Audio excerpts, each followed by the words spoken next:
Hello, glad to see you on the channel. Subscribe, give a like, and don't forget to leave a comment. Enjoy watching. I stared at the email for a full minute before reading it again, as if maybe the letters would rearrange themselves into something human if I blinked hard enough. 2 sentences. That was it. After nearly 20 years of loyalty, not even a phone call or a half-hearted Zoom.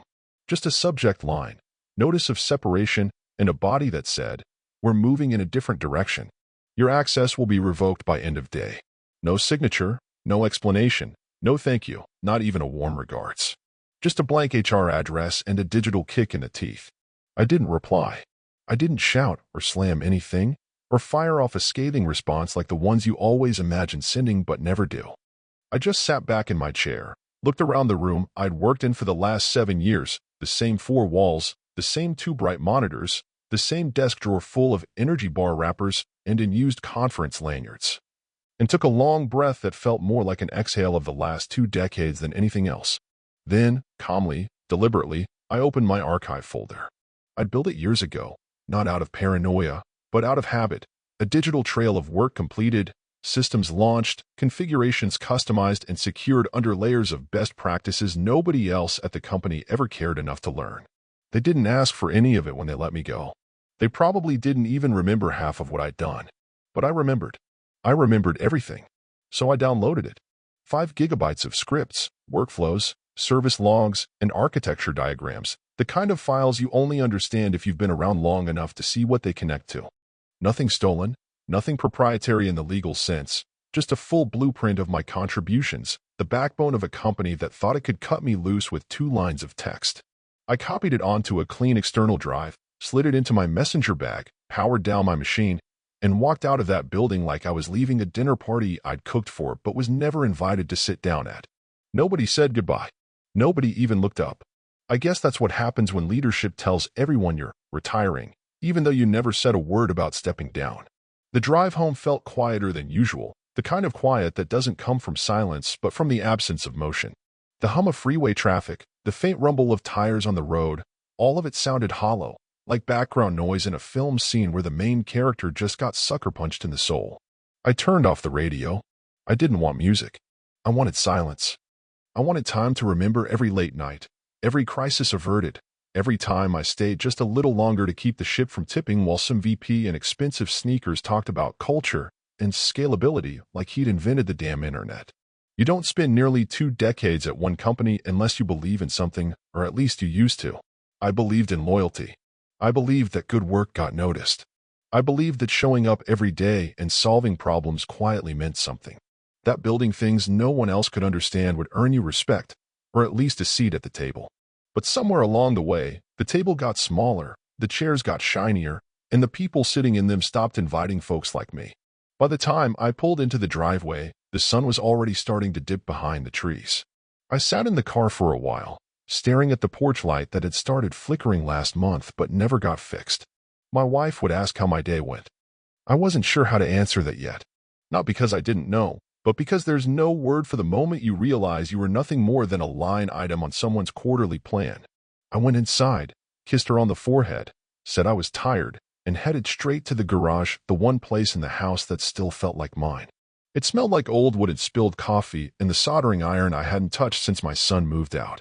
I opened my laptop, plugged in the drive, and watched the folders load, one by one.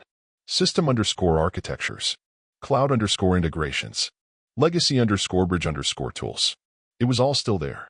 And that's when the anger started to settle into something more useful. Not bitterness. Not revenge. Just awareness. I wasn't going to sue. I wasn't going to beg. But I was going to count. I was going to look at every file and remember exactly how many moving parts were still running on configurations I designed. How many back-end systems still used my admin-level scripts. How many dependencies were still duct-taped together because some junior engineers said, "We'll refactor this later," and later never came. And that's when the calls started. Not from HR. Not from leadership. From the folks still inside. From the ones who suddenly couldn't find the backup automation. From the guy in finance who couldn't figure out why payroll batch jobs weren't syncing. From the project manager who realized the client dashboard hadn't pulled data in 3 days. All of them starting to realize something important, that the system they relied on hadn't just been built. It had been woven. and I was the only one who knew where the thread began. So I sat back, stretched my legs, and waited. Because sometimes, the best thing you can do after someone slams a door in your face is let them realize it was you who built the hinges. It didn't happen all at once. That's the thing most people get wrong about these kinds of betrayals. They imagine a single meeting, a shouting match, some dramatic backstabbing where everything goes up in flames, but real erasure is quieter than that. It's slow, like a faucet dripping behind a wall until one day the ceiling caves in, and you realize the rot's been there for years. I can tell you the exact moment I first felt it shift, not the job, not the project, but the air in the room. It was the quarterly check-in where my manager, Bo Collins, introduced his strategic successor, a 28-year-old kid with expensive teeth and zero scars. His name was Tanner Holt, and he walked into that meeting with the confidence of a guy who thought the world was built yesterday. Tight pants, buzzwords on tap, and a resume that sounded more like an Instagram reel than an actual work history. "I'm all about agile ecosystems and disruption at scale," he said, like that meant something. I sat across from him with a pen in my hand and 3 production outages in my memory he couldn't have solved with a team of consultants and a whiteboard. At the time, Bo just smiled and said Tanner would be shadowing me for a few months to learn the ropes. But I knew what was happening. I'd seen it before. You don't put someone like Tanner in the room unless you're already planning to hand him the keys. And sure enough, 3 months later, Bo took an early advisory role, and Tanner was given the title of VP of Systems Innovation, whatever the hell that meant. I'd been skipped for that promotion 3 times, but this one hit differently. The last time they passed me over, they said it was because I was too valuable in the trenches. This time, nobody said anything. Just a calendar update and a note about new reporting structures. One minute I was the guy who built the digital foundation of the company. The next I was reporting to a kid who still needed help resetting his multi-factor authentication. The budget changes came first, subtle at first, then surgical. My team's training requests got declined due to cost controls, but Tanner's people got to fly out to conferences in Miami to foster cross-functional bonding.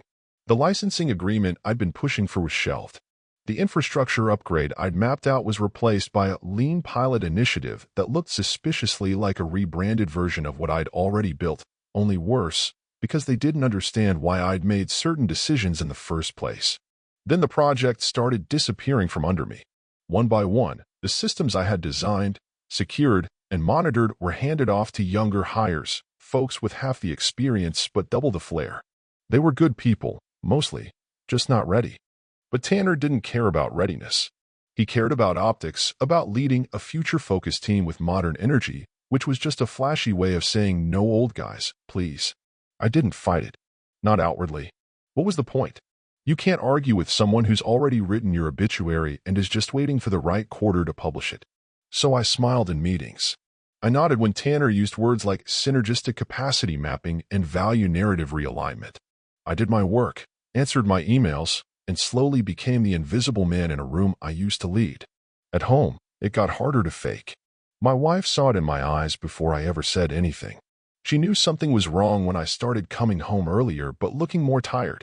When I stopped talking about work during dinner.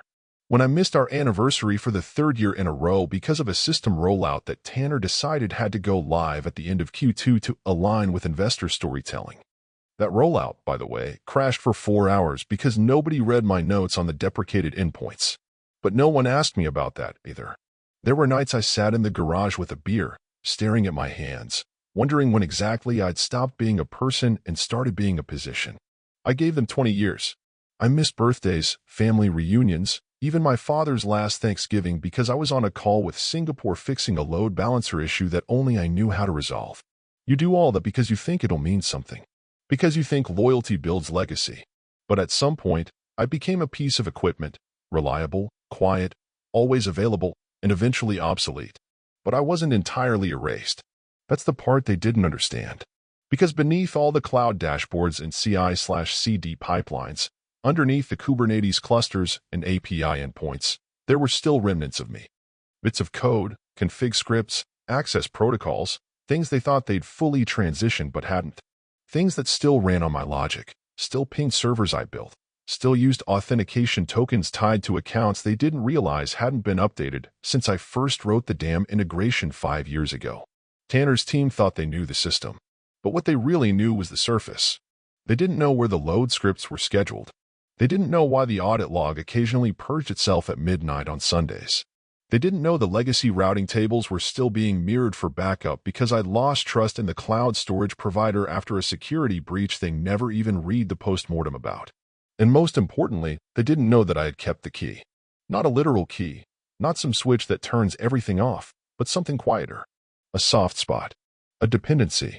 A crucial part of the system that required a weekly authentication refresh, one that only I had been doing, manually, because automating it would have meant explaining it, and I stopped explaining things to people who didn't listen a long time ago. I didn't keep that process active out of spite. I kept it because no one else understood it, and if it failed, there would be cascading issues across payroll, internal reporting, and third-party integrations. The kind of failures that don't happen immediately but start with questions like, "Why is this taking so long?" followed by, "Has anyone seen the job logs?" I didn't want to hurt anyone. I just didn't want to be forgotten. And now, sitting at home with my archive drive spinning quietly beside me, I started to feel something I hadn't felt in months. Control. Not over them. Not over the company. Just over my story. Over what happened next. Because I wasn't the invisible man anymore. I was the man they didn't see coming. It started as something simple, really, a spring cleaning ritual I'd put off for years, the digital kind that involves dusting off old folders, sorting through half-finished scripts, and wondering whether you'll ever need that config file from a client who stopped paying in 2015. I was sitting in the garage again, laptop open, archive drive spinning on the table next to an empty coffee mug and a small pile of printouts I hadn't looked at since the last time our infrastructure went through a major overhaul. What began as a little organizational task quickly turned into a journey backward, through code, through time, through the old bones of a system I'd spent too much of my life holding together. About halfway through a folder marked migration_hybrid_2016, I found it, the map. A literal diagram, hand-labeled in PDF format, showing every node, integration, and endpoint we'd wired together when the company made its big leap into hybrid cloud. I remembered printing that damn thing out and taping it to the wall above my desk like it was some kind of sacred blueprint. We didn't have time for pretty visuals back then. Just boxes and arrows and notes scribbled in the margins that only made sense if you were the one who had written them. And I had. Every damn one. As I traced the lines on the diagram, something clicked, a little side route I hadn't thought about in years. A legacy authentication sequence buried beneath 3 layers of abstraction, tucked into a back-end service that was technically deprecated but still ran like a stubborn old engine because nobody wanted to break anything by touching it. It had been my safety net, back when we didn't fully trust the new cloud provider, and so I'd built a bridge between 2 systems, one secure, one obsolete, with a single key tucked into a non-obvious corner of our scheduler stack. It wasn't malicious. It wasn't dangerous. It was just efficient, elegant, and entirely undocumented. I stared at the file path, at the old job label, SRV_AUXSYNC_ELI, and chuckled, half in disbelief, half in awe at how something so critical had stayed hidden for so long. The new kids had overhauled the user interface, rewritten the APIs, even added flashy dashboard monitoring, but they'd never found this. Because they weren't looking for it. Because they assumed the system had always worked the way it worked now. But the heartbeat of it, the thing that kept the payroll data syncing, the reporting metrics populating, and the vendor invoices validating, that was still being triggered by a sequence I had written in my bathrobe at 3 in the morning 8 years ago. And now I was gone. Which meant, very soon, the system would start coughing. That's the thing about dependencies, they don't crash immediately. They fail quietly at first.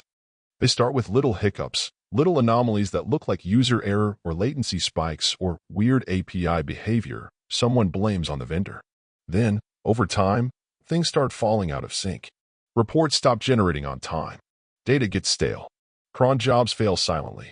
And nobody really knows why until they dig deep enough to find the ugly truth. The entire system is leaning on one beam, and nobody bothered to check if that beam was still attached to the foundation.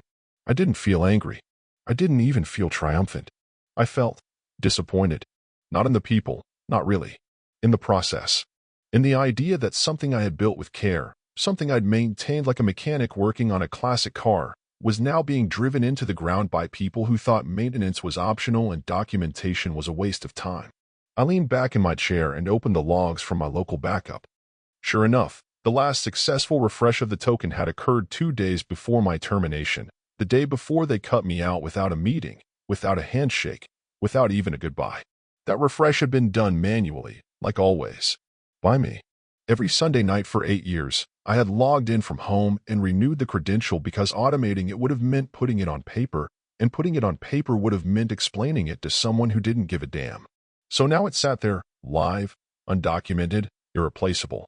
I closed the file and walked back into the house, poured a fresh coffee, and stared out the window at the backyard I never had time to enjoy while I was working 80-hour weeks and explaining to junior engineers why you don't just shut down that instance during peak load.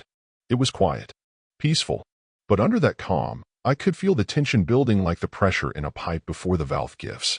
I didn't touch the system. I didn't revoke the token. I didn't make a single move, because I didn't have to. I knew what was coming. And more importantly, I knew how they would react when it did. They'd start with confusion, then blame, then panic. Then they'd remember that the guy who used to fix everything wasn't around anymore, and that nobody ever really asked what he was doing on Sunday nights. There's a strange satisfaction in knowing you've built something so well that it functions without you, but there's also a cruel kind of irony in realizing they never bothered to learn how it worked in the first place. I didn't set a trap. I didn't plan revenge. I just left quietly with the knowledge that somewhere deep inside their shiny, modern system, a ghost still lived. And he was about to be missed. The first call came in at 9:42 a.m., just 2 days after that 2-sentence email carved me out of the company like a tumor no one wanted to talk about. I didn't recognize the number at first, but I had a hunch, so I let it go to voicemail and sat back with my coffee, watching the steam curl up into the morning sun like a slow question. 10 minutes later, the second call came. This one from a number I did know, Kyle, one of the junior engineers I had trained during his internship, back when he still triple-checked his commits and asked me whether cron jobs could really feel stress. I didn't answer that one either. I figured if they needed me bad enough, they'd tell me why.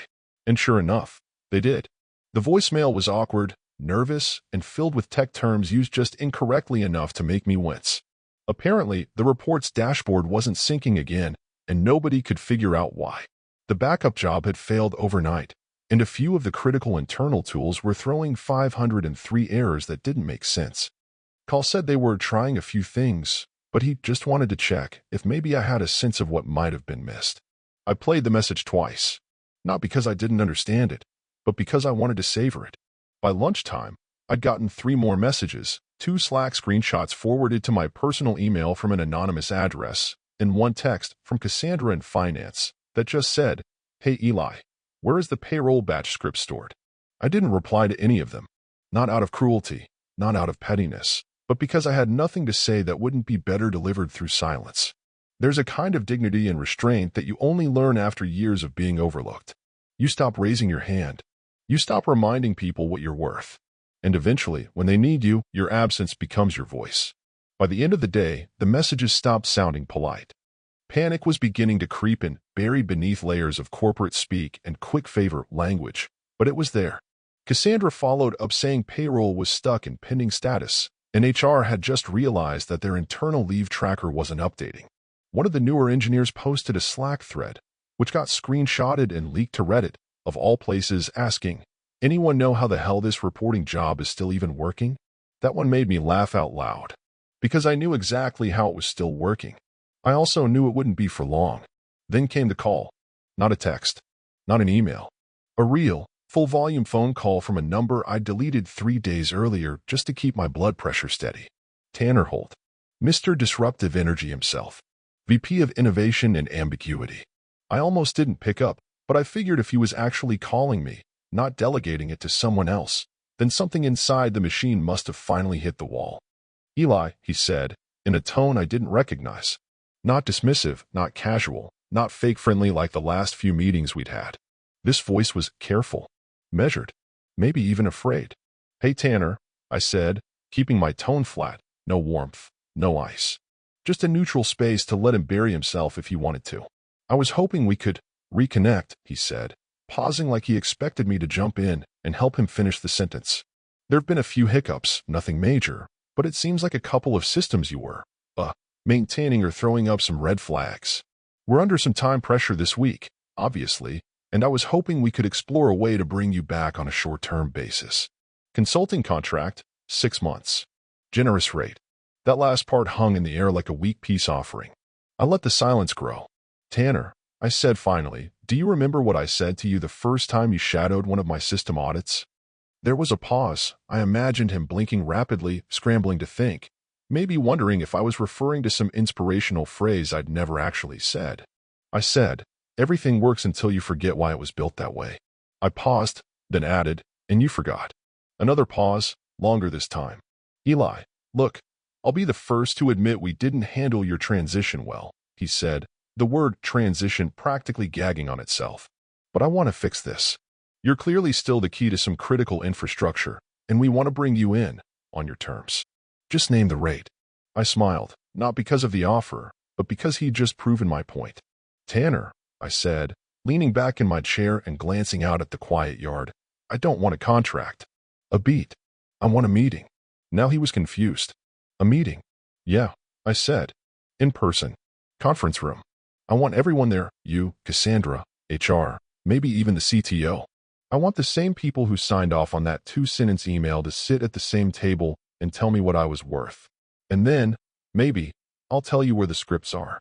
His silence told me everything I needed to know, that he wasn't expecting this, that he'd never even considered the possibility I wouldn't take the money and run. Because people like me, we're supposed to be desperate. We're supposed to be grateful. We're not supposed to have leverage. But I had all of it. And I wasn't going to waste it on a line-item contract they'd cancel the moment the fire went out. No, I wanted more. I wanted recognition. I wanted them to say my name in that room like it meant something. And I was going to make damn sure they never forgot it again. Walking back into that building felt like stepping into a ghost town built on top of a former amusement park, familiar shapes and structures still standing. But the laughter was gone, the lights dimmed, the music silenced. And every face I passed seemed too busy or too stressed to even make eye contact. No more snack bar chatter. No music echoing from Bluetooth speakers someone thought made the office more dynamic. No interns tossing stress balls across cubicles or half-serious ping-pong games getting in the way of actual work. What I walked into now wasn't culture, it was consequence, and every hallway felt like a sermon in accountability no one wanted to attend. They'd scheduled the meeting in Conference Room D, one of the mid-sized ones with the glass walls they used for showpiece check-ins and quarterly morale sessions back when people still pretended those things mattered. I walked in at 10:02, 2 minutes late on purpose, and the room was already full. Tanner was there, eyes twitching above a forced smile, wearing the same tailored quarter zip he probably thought made him look approachable. Across from him sat Cassandra from finance, her usual composure slipping just slightly at the sight of me. Next to her, the head of HR, Lila, I think her name was, clutching a tablet like it could protect her from whatever came next. The CTO, Robert Myers, also showed up, probably because someone finally realized that if payroll didn't hit by Friday, they'd have engineers walking out the door by Monday. I sat down slowly, took my time opening the notebook I hadn't written in since my last day, and let the silence hang there just long enough for everyone to start shifting in their seats. I didn't smile. I didn't nod. I didn't extend my hand. Tanner broke first, of course. Eli, he said, leaning forward slightly like this was a conversation between equals. I want to thank you for agreeing to come in. I know things were mishandled. We recognize that now. I raised an eyebrow but said nothing. We've had a number of issues arise since your departure, he continued, glancing at Cassandra, who gave a tight, polite nod like she'd practiced it in the mirror. System-level dependencies that, frankly, weren't fully documented. And why do you think that is? I asked, my voice calm, not sarcastic, not angry, just tired. Why weren't they documented? Tanner blinked, clearly thrown by the question. Well, I assume it wasn't prioritized. It was prioritized, I said, not raising my voice but pressing each word into the table like a tack. It was deprioritized by you. When I asked for dev time to audit the legacy bridge systems, you said it wasn't value-aligned. When I requested documentation support, you said the junior staff needed more ownership. When I submitted a proposal for the sync layer refactor, you pushed it to next quarter. That was 4 quarters ago. Robert, the CTO, cleared his throat. We all made assumptions about the system's resilience, he offered, which might have been the first honest thing said in that room. Resilience is built, I replied, and it's maintained. By people, not dashboards. Another silence settled, this one heavier. I let them squirm. Let them earn it. Finally, Tanner spoke again. We want to make this right. We're prepared to offer you a 12-month contract at a premium rate, full autonomy, no reporting obligations beyond what you're comfortable with. I shook my head. You think this is about money? I asked, and now I did let a little of the bitterness slip through. You think you can write me a check and walk away like nothing happened? Cassandra leaned in, her voice quiet. What do you want, Eli? And that was the moment I'd been waiting for. Because this wasn't about a token or a script or a crash that made some reports go dark. This was about principle. This was about people who spent years building something real being treated like replaceable parts when the new management wanted to cut weight and chase shiny trends. This was about making damn sure that nobody else got 2 sentences after 20 years. I want a clause, I said, pulling out a single sheet of paper from my notebook and sliding it across the table. A clause, Tanner repeated, squinting at the text. In every future termination for senior staff, I explained, you include a mandatory 45-day transition period, optional consulting retention for 6 months, and a knowledge audit signed by the person assuming responsibility. No more backdoor cuts. No more erasures. If someone's given you more than 5 years, you owe them more than an auto-generated form email. Robert scanned the page, nodded slightly. This is reasonable, he said, looking directly at Tanner. Very reasonable. And, I added, you sign it now in front of me. Or I walk out of here and let the rest of your infrastructure rot from the inside while you hold a flashlight and pray. Tanner's pen was in his hand before I finished the sentence. After they signed, I reached into my jacket, pulled out a thumb drive, and placed it in the center of the table. There's the token, I said, and a complete dependency map. Consider it a gift, the kind of thing someone leaves behind when they still care, even if they're not wanted anymore. I stood to leave, but before I did, I looked around the room one last time, not with resentment, not with pity, but with something closer to resolve. The next person you forget, I said, turning to the door, might not be this patient. You got lucky. Nobody followed me. Nobody said thank you. They just sat there, small and quiet and blinking under the weight of their own mess. And when I stepped into the hallway, I noticed the music still hadn't returned. The lights felt colder now. Even the vending machine hummed a little louder, like the building itself knew something had changed. I didn't look back. I didn't need to. The door clicked shut behind me, not loud, not dramatic, just final. And it felt good. Satisfying. Maybe even peaceful. I didn't destroy them. I just reminded them who built the floor they're standing on.